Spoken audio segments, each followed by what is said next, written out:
involved in that particular? It was late in 1967 when they started to have Friday fortnightly sessions at what was then the Ecumenical Centre in Denby Road. Oh, right. Yeah.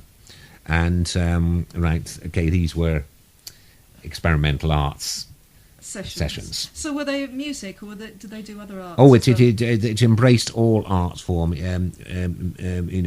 music, experimental dance. Oh, and then one of my first introductions was what's called a floor plan poem, where people moved geometrically in patterns and passed words to each other. And oh, really? Yes. So when they moved it, did they have a grid on the floor? That's right. Right. Yeah, I had yes. that image in my head. Yes. Yes, and this was really exciting. It was then that I was introduced to strobe lamps for the first time, which was an incredibly exciting experience. Yes, there was some music, and there were poetry recitals and sort of action painting. One of these sort of universally open things which would encourage anything like that. So they didn't sort of sit at easels, basically. It was, or did they? Somebody did. Because I later thing at the Lancaster Road Crypt. Yes. Carlyle's then bloke, who's a quite a distinguished painter, did a shall we say, on-the-spot portrait of me. I was a sort of live model, sort of posing for the portrait, and that was a sort of instant action thing. Lots of things like that. But what interests me the most, of course, is the music. Yes. So, still back in Denby Road at these. Yes. Okay. Well, it started off in Denby Road, and then they wanted to put things on, and with particular reference to music in a larger setting to allow for amplification and everything. Right. So can I ask you, before it moved, what kind of music was it? Acoustic music they did, or? There was quite a lot of freeform jazz. All right.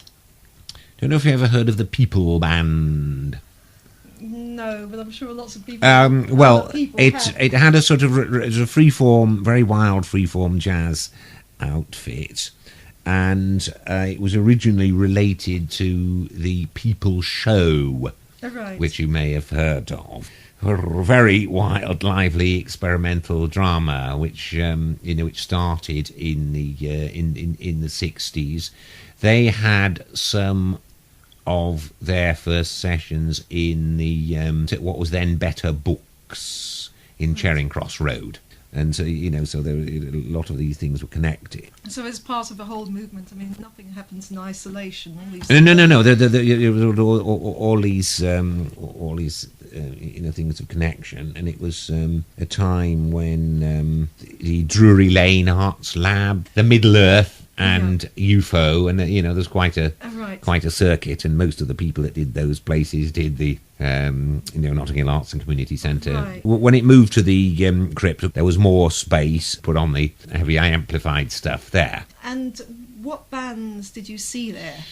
Probably loads of them. Hawkwind. Yes. Pink Floyd. Quiver. Quintessence. Egg. Pete Brown and Piblocto. Now, okay, those were the main rock groups. Now they had, of course, freeform jazz as well. I mean, the things there as well, and Cornelius Cardew. Okay, now I know the name Cornelius Cardew. Can you tell me a bit more about who he was and what he did? Yes, well, he was a wild experimenter with some sort of roots and affinities in the classical field, concert pianist and composer, disciple of John Cage, very keen on Stockhausen, with the AM music, experimental stuff using sort of sound vacuum cleaners and lots of other exotic music. Yes, you could call it that. And do you think Pink Floyd being in the vicinity, do you think they would have picked up and been influenced by all this? Yes. It was very free and open. There was a lot of intermingling. Right.